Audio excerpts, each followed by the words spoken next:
तो नमस्कार दोस्तों।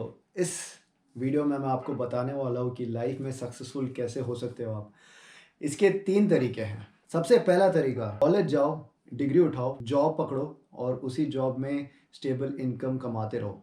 नंबर 2, आपको ऐसी कोई स्किल सीखनी पड़ेगी जो आपको रियल लाइफ में एक्चुअली पे कर सके, ऐसी कोई स्किल जो बाकी लोगों को नहीं आती है। नंबर 3, मार्केट को छानो अच्छी तरह से और देखो कि क्या सीन है मार्केट में, क्या स्कोप है। और अगर ऐसा कुछ लग रहा है कि कोई कमी है मार्केट में जो आप पूरी कर सकते हो, उसका ब्लूप्रिंट निकालो, फिर जाओ इन्वेस्टर्स के पास जाओ। एक चीज़ तो मैं भूल ही गया। नंबर 4, एक और चीज़ है। आप एक काम कर सकते हो, आप अपना यूट्यूब चैनल खोल सकते हो और फिर उसमें आप फिटनेस के बारे में ज्ञान दे सकते हो। हाउएवर इसमें एक कैच है, इनिशियली आपके पास ज़्यादा फॉलोअर्स नहीं आएंगे तो आपको थोड़ा पेशेंट रहना पड़ेगा। उसके बावजूद आपके पास फॉलोअर्स नहीं आए तो फिर आप एक काम कर सकते हो, आप माल चला सकते हो विच इज़ एनाबॉलिक स्टेरॉइड्स। थोड़ा बहुत चला लेना, ज़्यादा मत चलाना, ताकि लोगों को लगे कि आप नेचुरल हो। सप्लीमेंट्स खरीदेंगे लोग, आपके प्रोडक्ट खरीदेंगे, आपकी जो मर्च है सब खरीदी जाएगी। इसे हम बोलते हैं बीइंग फेक नैटी। ये पता है क्यों सक्सेसफुल है? इसका कारण ये है कि जनता के लिए anabolic drug users, body builders ये है, ठीक है। ऐसा कोई बंदा दिखा दोगे, वो उन्हें नहीं लगे, उन्हें लगेगा कि नहीं इसने नहीं लिया। ऑल राइट, सो वीडियो शुरू करते हैं। और जैसा आपने टाइटल में देखा होगा, वीडियो का नाम है फिटनेस की अदालत। थोड़ा क्रिंज है बट मुझे लग रहा था कि ठीक है, इंडियन फिटनेस इंडस्ट्री में एक स्कोप है जहाँ पे दूसरों के चैनल रिव्यू हो सकते हैं on the basis of 8 years of strength and conditioning. I am going to tell you how authentic और how real these fitness channels are.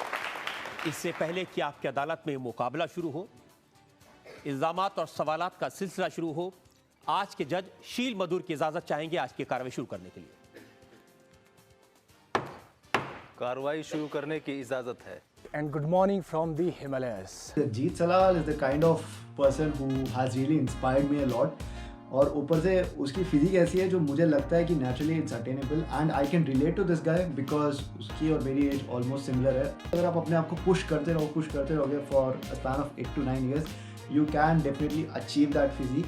But however that being said, what goes behind the curtain मुझे उसका idea नहीं है। So let's have a look at this recent video that he posted. दोस्तों, आज आप लोगों के लिए एक बहुत ही इंपॉर्टेंट इन्फॉर्मेशन, तगड़ी इन्फॉर्मेशन लेके आया हूँ about natural body builders and enhanced body builders. I like the whole message behind it. इसमें he's just trying to promote natural bodybuilding, which is great. However, इसमें एक जगह है जहाँ पे मुझे दिक्कत हुई, which is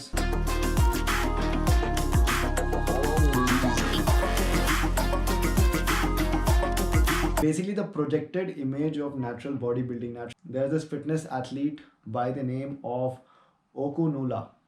I'm not sure if I'm pronouncing his name the right way, Okunula. और वीडियो की स्टार्टिंग में उसकी स्निपेट डाली गई है। अगर आप ये मानने के लिए तैयार हो कि ये बंदा नेचुरल है तो आई डोंट नो मैन, मुझे लगता है आप इंडियन मीडिया पे भी भरोसा कर लोगे। Natty senpai, he is black, उसकी जेनेटिक सुपीरियर होगी। Shut up. Muscle to frame ratio होता है, ऑलराइट, और इस बंदे का मसल टू फ्रेम रेशियो बहुत ही ज़्यादा है। दूसरी वीडियो एक और आई है बाय राजवीर फिटनेस। तो मेरा ये भाई है मयंक, देखो इसकी आपको दिख रहा होगा एंडोमॉर्फ है, मोटा है, और आपको इधर इसकी पुरानी फोटोज दिख रही होंगी। पिछले 7-8 साल में मैं इसको 7-8 बार ट्रांसफॉर्म कर चुका हूँ naturally.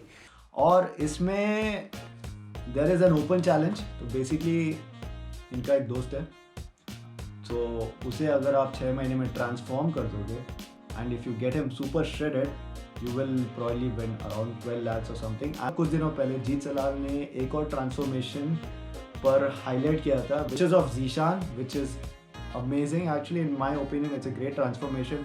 However I find it fishy, मुझे भी फिशी लगती है बिकॉज आप 6 महीने में, इतने कम टाइम में, you can't go from this to this, alright. However is this transformation possible naturally? Of course it is. 5 साल दे दो आप, बंदा करके दिखा देगा, ठीक है। हाउएवर इसमें और भी वेरिएबल्स आते हैं। अगर बंदे को थायराइड है या और कोई, अगर उसका बेसल मेटाबॉलिक रेट ही बहुत ज़्यादा है, देन इन दैट केस मुश्किल है। So I did some digging. जो फोटोज है उसमें ऐसा कुछ लग नहीं रहा कि he has some solid quality of muscle. या he does have some decent muscle, but I don't see some really solid muscle, you know, as a base to have this kind of transformation within 6 months. इसमें दिक्कत ये है कि unrealistic transformation goal set होंगे। Alright, someone new into fitness will think of this and will get aspired from him, और फिर वो सोचेगा अरे यार मैं भी इतने टाइम में बना लूँगा, और इवेंचुअली नहीं बनेगी उसकी बॉडी, और फिर वो सोचेगा अरे यार नहीं बन रही, what do I do? But I feel there has been tiny bit of substance abuse which has gone into this transformation. और अब क्या करें यार, अब परसेप्शन ही ऐसी है, लोग सोचते हैं कि एनाबॉलिक ड्रग्स लोगे या स्टेरॉइड्स लोगे तो आपकी बॉडी ऐसी बनेगी. हाउएवर मैं आपको और भी एग्जांपल दिखाता हूँ. Have a look at this and this.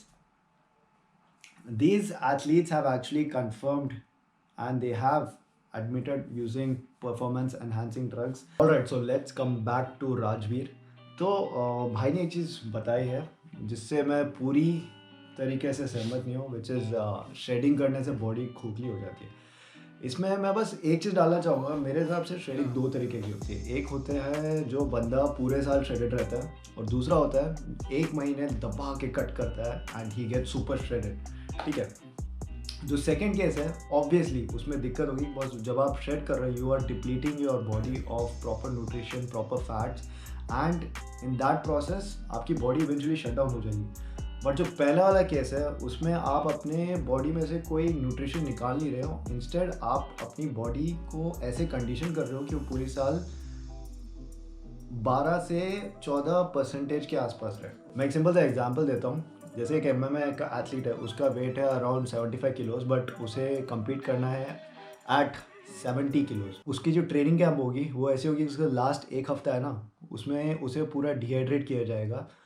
However इसकी वजह से उसे ट्रेनिंग पे भी दिक्कत होगी, उसे परफॉर्मेंस पे भी दिक्कत होगी. लास्ट एक हफ्ते में उसकी बॉडी में से पानी निकाला जाएगा, सॉल्ट निकाला जाएगा. उसकी प्रायोरिटी ये रहेगी कि जब उसका वेट इन होगा उसे 70 किलोज पे होना चाहिए. होता है जो अपने जो फाइटिंग वेट के आसपास रहता है, ठीक है, उनकी जो win to loss ratio better रहती है कंपेयर टू एथलीट्स जिनका वेट बहुत ज़्यादा रहता है और वो सोचते हैं कि लास्ट एक हफ्ते में कट कर देंगे. ये हो गया टेम्परेरी शेडिंग. ऑलराइट, अब एक चीज़ और होती है, वो होता है परमानेंट शेडिंग. जो फुटबॉलर्स होते हैं जो पूरे एक साल शेडेड रहते हैं, Goretzka for example, he is been in the news over the last 6 months after his lockdown transformation. उसकी बॉडी देखो. अभी इसमें क्या चाहिए है कि he is a footballer, you are not. He doesn't go to the gym and just do dumbbells or does a simple bodybuilding workout for 1 hour. उसका routine ऐसा नहीं होता है. एथलीट्स का वर्कआउट अलग होता है. They can afford to have 3000 calories and still look like this because they put in the work. ये कहना चाह रहा हूँ, if you train like an athlete, you will look like an athlete. Alright, now have a look at this. इसका खाना, इसका पीना, इसका रहना आपके घर में नहीं रहेगा. किराए पे रहे, किसी जिम में रहे, जैसे भी रहे, वो सब मैं अरेंज करूँगा. जो आप नॉर्मल लोगों से फीस लेते हो ना, उससे 4 गुना फीस सिर्फ आपकी गाइडेंस की है. तो ये चैलेंज है सारे मेरे यूट्यूबर भाई के लिए जो. So this challenge has been posted in contrast to Zishan's transformation. I think it's a great initiative taken because इससे ट्रांसपेरेंसी आएगी. एटलीस्ट लोगों को पता चल जाएगा कि ऐसा हो सकता है, नहीं हो सकता. I hope somebody takes up this challenge and मैं तो नहीं लूँगा बिकॉज मुझे 100% पता है नहीं हो सकता है. ज़्यादा से ज़्यादा मैं क्या कर सकता हूँ, I can bring this guy back to where he was within the next 6 months. उससे ज़्यादा नहीं होगा. ठीक है, बिकॉज और मैंने देखा है, I been training naturally for the last 8 years और मुझे पता है what you can achieve and what you can not. और इसमें बाकी वेरिएबल्स भी आएंगे, लाइक इस बंदे का मेटाबॉलिक रेट क्या है, does he have any other issues, because हर किसी की बॉडी सेम तरीके से रिस्पॉन्ड नहीं करेगी ना. Alright, so let's finish this video.